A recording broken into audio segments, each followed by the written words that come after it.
Puwede ba tayo maikwento niyo yung naging buhay niyo sa loob ng Muntinlupa? Naging tirador din ho ba kayo o loko-loko ho ba kayo sa loob? Ano po bang naging papel niyo sa loob? Sinisi niyo po ba yung boss sa nangyari sa buhay niyo?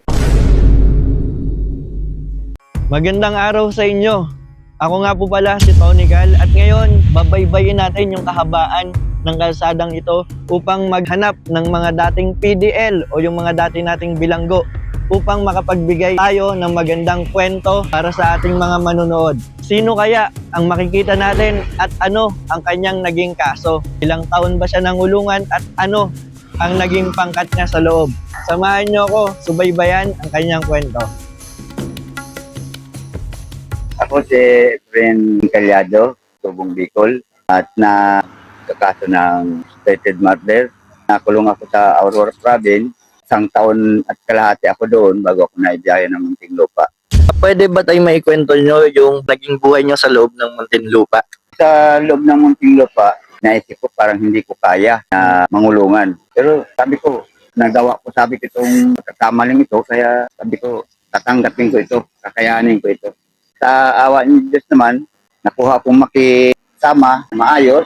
Kaya yun, taguyod ko din yung buhay ko sa loob. Masakit lang sa akin na hindi ko maramdaman na kung paano ko makuha yung pamilya ko. Kaya sabi ko, sige, pagtitisan ko ito para nakatapos ako sa problema kong ito para makabalik uli ako sa pamilya ko. Tay, pwede bang malaman kung ano yung naging pangkat natin sa loob?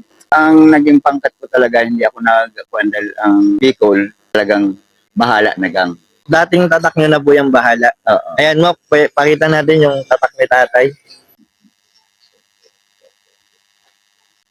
Ayun. Yung bahala na gang, ang totoo lang yan, nung mapasok ako doon, ipinagpangaral din sa amin na basta marunong ka makisama at huwag kang gagawa ng mga kaguluhan, paglalabang ka at aalagaan ka nila.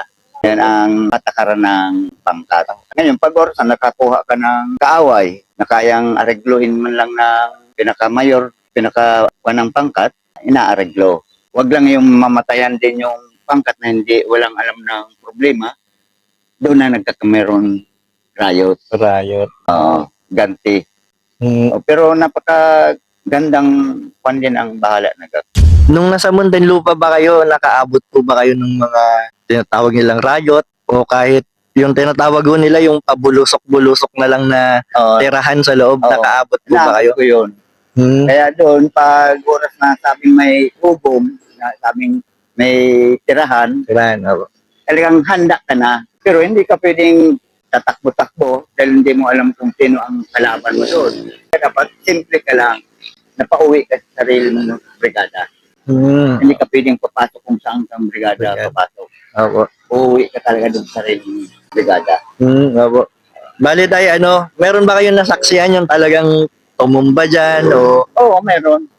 Talagang hindi mo makukuha na kung sino ang dahil takbuhan. Pag sinakyod ng ganyan, takbuhan na naman. Makita mo, bulagtaan ang tao. Kaya napakahirap. Isang tira ka lang. Wala na. Wala na. Pag ganun tayo, halimbawa, anong ginagawa doon? Halimbawa, nalaman ng pangkat na merong bumulagta sa kanila. Ano ba yan tayo? Nagkakabawian ba yan? Nagkakabawian niya. Pag hindi pa pinatawag yung pinakamata sa pangkat, pinaka-bosyo, pag pinatawag na hindi nakipag-areglo, gaganti. Pangkat din ang namatayan. Gantihan. Bali, kung ano naaareglo naman po. O naaareglo. Opo. Tapos tayo, paano yung naririnig ko rin, meron taga-amin. Yun na naman kasi ang nakuha na yun. Ang taga-amin doon yung walang pinta sa pangkat. Kung may tama ang utak, walang alam. Pag sa tumira yung may mga tirador kasi ang pangkat na yan ay. Ngayon, pag may nagutos yung sige, tirahin mo yun. Titirahin yun. Ngayon, ang isusurrender yung walang alam. Anong mangyayari po sa walang alam na yun? Wala lang, okay lang. Okay lang. Yun ang pambayad. Okay. Ang pambayad. Pag sabing, pag pinatay mo yun, ngayon, kukuha din ng pambayad, papatayin din. Kayo ba, ano po ba yung naging ano nyo dun sa loob nung napasok kayo? Naging tirador din ho ba kayo o loko-loko ho ba kayo sa loob? Ano po bang naging papel nyo sa loob? Ang naging papel ko doon bilang jury, tinuturuan ko yung nasa sakupan kong tao na gumawang tama. Na para mas na hindi masangkot yung pangkat ng bahala sa mga anumang bagay na kaguluhan. Ano ba yung trabaho ng jury na yan? Yung alam mo, ang isang brigada, ito ang katiwala ng advice ng mga taong hawak mo. Kumbaga ho, advisor. Tay, ano yung ginagawa nyo dun sa mga pangkat nyo? Pag nagkakaroon po sila ng mali o hindi sila sumusunod po dun sa parang batas na pinapairal nyo po dun sa loob ng brigada nyo. Ay, may parusa sa kanila na may upuan kami patataubin namin doon, may palo silang kuan. Tay, pwede ko ba matanong kung ilang palo yan yung ginagawa nyo? Halimbawa, depende sa ano? Depende sa pagkakamali niya na alam mo, kung hindi naman gaano, mga 5, ganoon. Pag talagang panay-panay na ang ginagawa niya ng kalukuhan, umaabot na ng 50.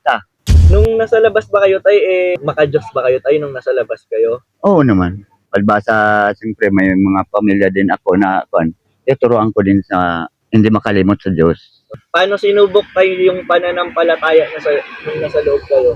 Paano po ba? Sinisino po ba yung Diyos sa nangyari sa buhay mo? Ako, lalo nung mapasok ako sa loob, nung makulong na ako, talagang ikinuwang ko na yung sarili ko na maghingi na akong tawad sa mga nagawa ko sa buhay ko.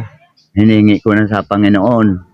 At mayroon na nagpasok man doon sa amin na talagang nangaral na tungkol sa Panginoon. Talagang ako, halos palagi ako nandoon. Hinihingi ko sa Panginoon na maging madali ang kuwang ko, sentensya ko, na sana hindi ako magtagal sa loob. Bali tayo, ilang taon nga po tayong binuno nyo sa loob? 20 years. Ang inabutan ko pa yun, sila Robin Padilla. Si Robin Padilla, mabait sa loob. Lalo doon sa mga kabrigada niya. Matulungin din.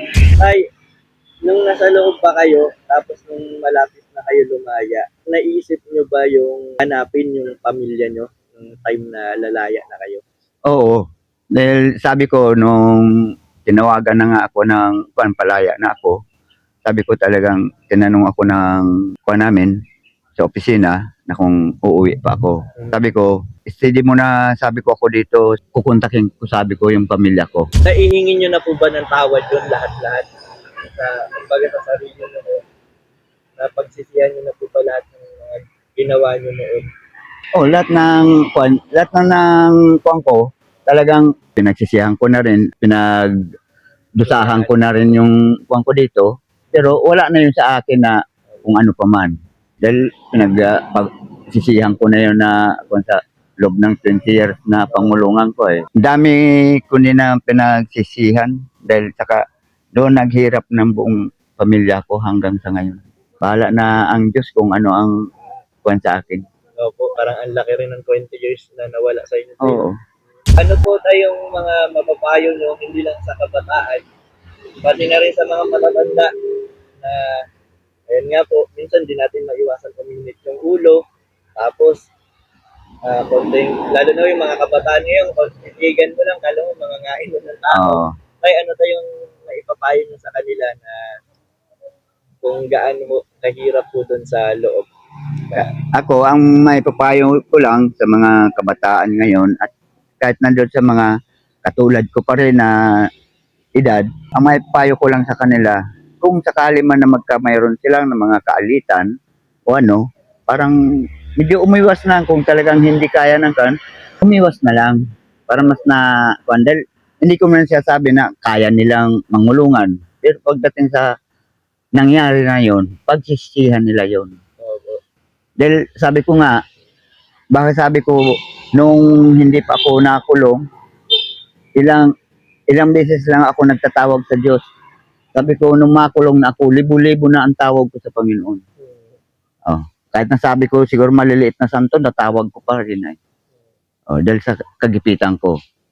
Kaya sabi ko, ang mapayo ko lang sa mga kabataan, sana Yun ang iwasan ng gumawa ng problema dahil parang hindi magsisi. Yan lang ang mga ipapayo ko.